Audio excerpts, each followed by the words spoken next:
ಎಲ್ರಿಗೂ ನಮಸ್ಕಾರ. ಎಲ್ಲರೂ ಹೇಗಿದ್ರೆ ಹೋಪ್ ಎಲ್ಲರೂ ಚೆನ್ನಾಗಿದ್ದೀರಾ ಅಂತ ನಾನಿವತ್ತು ಮಾರ್ನಿಂಗಿಂದ ಬ್ಲಾಗ್ನ ಶುರು ಮಾಡಿದ್ದೀನಿ. ಆ್ಯಸ್ ಯೂಶುವಲ್ ಬೆಳಗ್ಗೆ ಬೇಗ ಎದ್ದು ಮನೆ ಕೆಲಸ ಎಲ್ಲ ಮುಗಿಸ್ಕೊಂಡು ನೋಡಿ ಪೂಜೆ ಕೂಡ ಮುಗಿಸ್ಕೊಂಡೆ. ಇವಾಗ ಏನಿದ್ರು ಸೂಪರಾಗಿರುವಂಥ ಬ್ರೇಕ್ಫಾಸ್ಟ್ ಮಾಡುವಂಥ ಟೈಮು.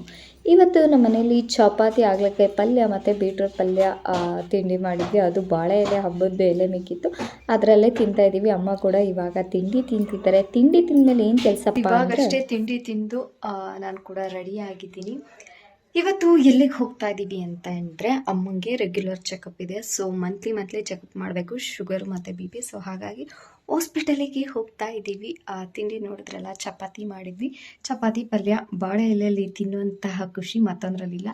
ಸೊ ನಾನು ತಿಂಡಿ ತಿಂದು ರೆಡಿ ಆದೆ. ಅಮ್ಮ ತಿಂಡಿ ತಿಂತಿದ್ದಾರೆ. ಇದು ನನ್ನ ಜೊತೆಲೇ ಕೂತ್ಕೊಂಡ್ರು ತಿನ್ನೋಕ್ಕೆ, ಆದರೂ ಕೂಡ ಅವ್ರದ್ದು ಲೇಟ್ ತಿಂಡಿ ಮುಗಿಸೋದು. ಸೊ ಹಾಗಾಗಿ ಅವ್ರು ತಿಂತಾ ಇದ್ದಾರೆ, ನಾನು ತಿಂದು ರೆಡಿ ಆಗಿದ್ದೀನಿ. ಇನ್ನೇನು ನಾವು ಹೊರಡುವಂಥ ಟೈಮು. ಅಮ್ಮ ರೆಡಿಯಾಗಿ ಬಂದಿದ ತಕ್ಷಣ ನಾವು ಹಾಸ್ಪಿಟಲ್ಗೆ ಹೋಗೋದು. ಅಮ್ಮಂಗೆ ಫಸ್ಟು ಡಾಕ್ಟ್ರ್ ಹತ್ರ ತೋರ್ಸೋಕ್ಕೂ ಮುಂಚೆ BP ಚೆಕ್ ಮಾಡಿಸ್ಬೇಕು. BP ಬಂದ್ಬಿಟ್ಟು 120 ಇದೆ ಅಮ್ಮಂಗೆ. ಸೊ ಫಸ್ಟು BP ಚೆಕಪ್ ಮಾಡಿಸಿ, ಶುಗರ್ ಏನು ಟೆಸ್ಟ್ ಮಾಡಿಸಿಲ್ಲ. ದೆನ್ ಈಗ ಡಾಕ್ಟ್ರ್ ಹತ್ರ ತೋರ್ಸೋಕೆ ವೆಯ್ಟ್ ಮಾಡ್ತಾ ಇದ್ದೀವಿ. ನೋಡಿರಿ, ಟ್ಯಾಬ್ಲೆಟ್ಸ್ ಇಲ್ಲಂತೆ, ಬೇರೆ ಕಡೆ ಹೋಗಬೇಕು. ಇವ್ರು ನೋಡಿದ್ರೆ ನಂಗೆ ಗಾಡಿ ಇಟ್ಕೊಂಡು ಅಲ್ಲೋಗು ಇಲ್ಲೋಗು ಅಂತ ಆಟ ಆಡಿಸ್ತವ್ರೆ. ಎಷ್ಟಿದೆ ಶುಗರು?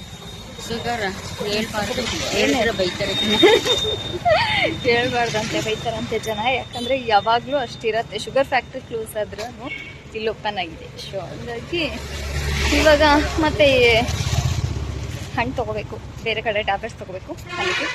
ಅಪ್ಪ ಏನು ಹಣ್ಣಿನ ರೇಟೆಲ್ಲ ಇಷ್ಟೊಂದು ಆಗಿದೆಯಪ್ಪ, ಆದರೂ ಸ್ವಲ್ಪ ಹಣ್ಣು ತೊಗೊಂಡು ಮೆಡಿಕಲ್ ಶಾಪಿಗೆ ಬಂದು ಟ್ಯಾಬ್ಲೆಟ್ಸ್ ತೊಗೊಂಡು ಈಗ ಮನೆಗೆ ಹೊರಟ್ವಿ. ನೋಡಿ, ನಮ್ಮ ಗಿಡದಲ್ಲಿ ಬಿಟ್ಟಿರೋಂಥ ಗುಲಾಬಿ ಕಿತ್ಕೊಳ್ಳಮ್ಮ.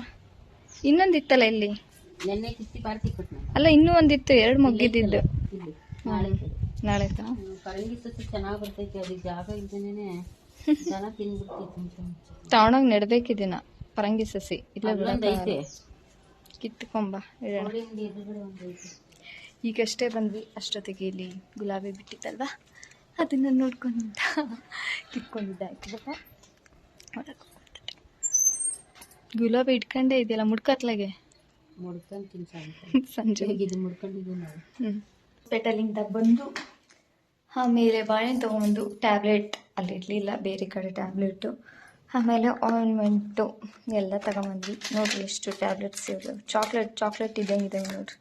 ಇಷ್ಟಿಷ್ಟು ಟ್ಯಾಬ್ಲೆಟ್ ಎಲ್ಲ ನೋಡಿದ್ರೆ ಮನುಷ್ಯ ಏನಾಗ್ತಾನೆ. ಬಾಳೆಹಣ್ಣು ಅಂತೂ kg 120 ರೂಪಾಯಿ ಆಗಿದೆ. ಸೊ ಒಂದು ಅರ್ಧ kg ತಗೊಂಬಂದ್ವಿ. ಏನು ಸಮಸ್ಯೆ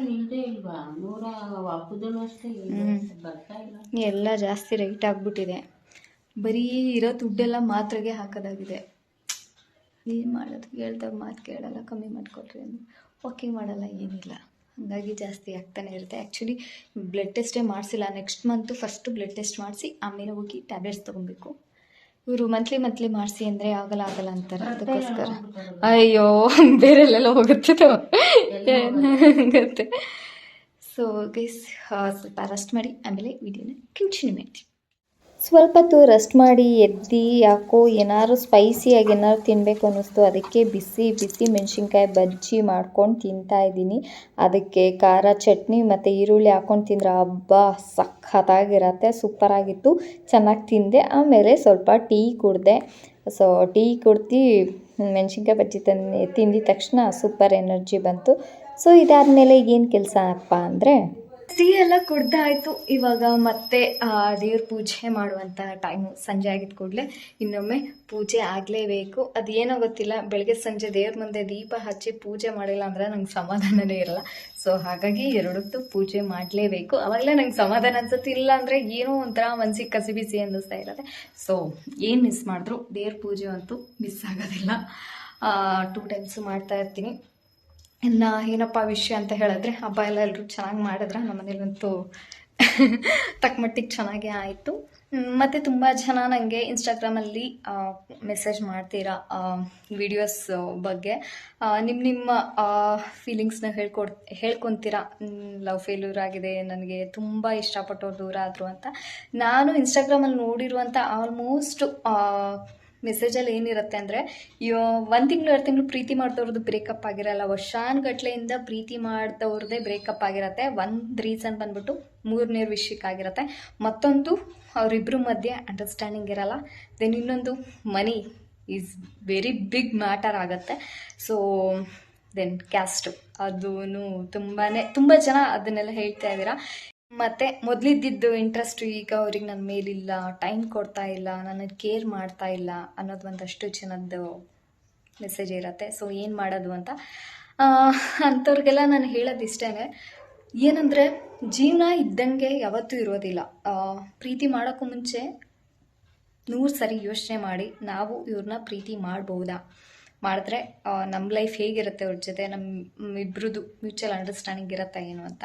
ಬಟ್ ಪ್ರೀತಿ ಮಾಡ್ಬೇಕಾದ್ರೆ ವಸ್ತ್ರಲ್ಲೆಲ್ಲ ಒಬ್ವಿಯಸ್ಲಿ ಚೆನ್ನಾಗಿರುತ್ತೆ, ಹೋಗ್ತಾ ಹೋಗ್ತಾ ಹಳೇದಾಗ್ತಾ ಇಬ್ಬರಲ್ಲಿ ಯಾರಿಗೊಬ್ರಿಗೆ ಇಂಟ್ರೆಸ್ಟ್ ಕಮ್ಮಿ ಆಗುತ್ತೆ, ಟೈಮ್ ಕೊಡಲ್ಲ, ಇನ್ನೇ ನನಗೆ ಸಿಕ್ಕಿದೆ ಬಿಡು ಅನ್ನೋದು ಇರುತ್ತೆ. ಸೊ ಅದರೆಲ್ಲದ್ರ ಮಧ್ಯೆ ಅಂಡರ್ಸ್ಟ್ಯಾಂಡಿಂಗ್ ತುಂಬಾ ಮುಖ್ಯ ಆಗುತ್ತೆ. ಸೊ ಪ್ರೀತಿ ಮಾಡಿದ್ದಾರೆ ಅಂದಿದ ತಕ್ಷಣ ಯಾರ ಪ್ರಾಪರ್ಟಿನೂ ಆಗಿರಲ್ಲ. ಯಾವುದನ್ನು ಪೂರ್ತಿಯಾಗಿ ಪ್ರೀತಿ ಮಾಡಿದ್ದೀವಿ ಅಂದಿದ ತಕ್ಷಣ ಸಿಗಲ್ಲ, ಅಥವಾ ಮದುವೆ ಆಗಿದ್ದೀವಿ ನಮ್ಮ ಜವಾಬ್ದಾರಿ ಮುಗೀತು, ಪ್ರೀತಿ ಮಾಡಾಯಿತು ಮದುವೆ ಆಗಾಯಿತು ಅಂತಲೂ ಬಿಡಬೇಡಿ. ಪ್ರೀತಿ ಅನ್ನೋದು ಕೊನೆ ತನಕನೂ ಉಳಿಸ್ಕೊಂಡು ಹೋಗ್ಬೇಕಾಗಿರೋದು ನಮ್ಮ ಧರ್ಮ ಆಗಿರುತ್ತೆ, ನಮ್ಮ ಕರ್ತವ್ಯ ಕೂಡ. ಮೊದಲ ದಿನ ಇದ್ದಿದ್ದ ಪ್ರೀತಿ ನಾವು ಸಾಯೋ ಕೊನೆ ದಿನದ ಗಂಟ ಇರಬೇಕು, ಆವಾಗ ನಂಬಿಕೆ ಇರಬೇಕು. ನಾವು ಪ್ರೀತಿ ಮಾಡೋರನ್ನ ಅಥವಾ ನಮ್ಮನ್ನು ಪ್ರೀತಿ ಮಾಡೋರ ನಂಬಿಕೆನ ಉಳಿಸ್ಕೊಳ್ಳೋದು ತುಂಬಾ ಮ್ಯಾಟ್ರ್ ಆಗುತ್ತೆ. ಸೊ ಐ ಹೋಪ್ ಅರ್ಥ ಆಗಿದೆ ಅಂತ ಅನ್ಕೋತೀನಿ. ಇದೇ ಥರ ಎಷ್ಟೊಂದು ಜನದ್ದು ಮೆಸೇಜ್ ಇರುತ್ತೆ, ಎಷ್ಟೊಂದು ಜನ ಮೆಸೇಜ್ ಮಾಡಿ ಹೇಳ್ತೀರಾ ನಿಮ್ಮ ಯೂಟ್ಯೂಬ್ ಚಾನಲಲ್ಲಿ ಇದ್ರ ಬಗ್ಗೆ ಮಾತಾಡಿ ಅಂತ. ಗೊತ್ತಿಲ್ಲ ಈ ಪ್ಲಾಟ್ಫಾರ್ಮು ಇದ್ರ ಬಗ್ಗೆ ಮಾತಾಡೋಕ್ಕೆ ಎಷ್ಟು ಸರಿ ಅಥವಾ ಎಷ್ಟು ತಪ್ಪು ಅಂತ ನೋಡೋಣ, ಮುಂದಿನ ದಿನದಲ್ಲಿ ಅದ್ರ ಬಗ್ಗೆ ಮಾತಾಡೋಣ. ಸೊ ಫಸ್ಟು ಇವತ್ತಿಗೆ ಈ ವಿಡಿಯೋನ ಇಲ್ಲಿಗೆ ಮುಗಿಸ್ತಾ ಇದ್ದೀನಿ. ನಾಳೆ ಮತ್ತೊಂದು ವಿಡಿಯೋದೊಂದಿಗೆ ನಿಮ್ಮ ಮುಂದೆ ಬರ್ತೀನಿ. ಅಲ್ಲಿವರೆಗೂ ಕಾಯ್ತಾ ಇರಿ. ಇವತ್ತಿನ ಬ್ಲಾಗ್ ಹೇಗೆ ಅನ್ನಿಸ್ತು ಅಂತ ಹೇಳ್ಬಿಟ್ಟು ಕಾಮೆಂಟ್ ಸೆಕ್ಷನಲ್ಲಿ ನನಗೆ ಕಾಮೆಂಟ್ ಮಾಡಿ. Take care, bye, see you.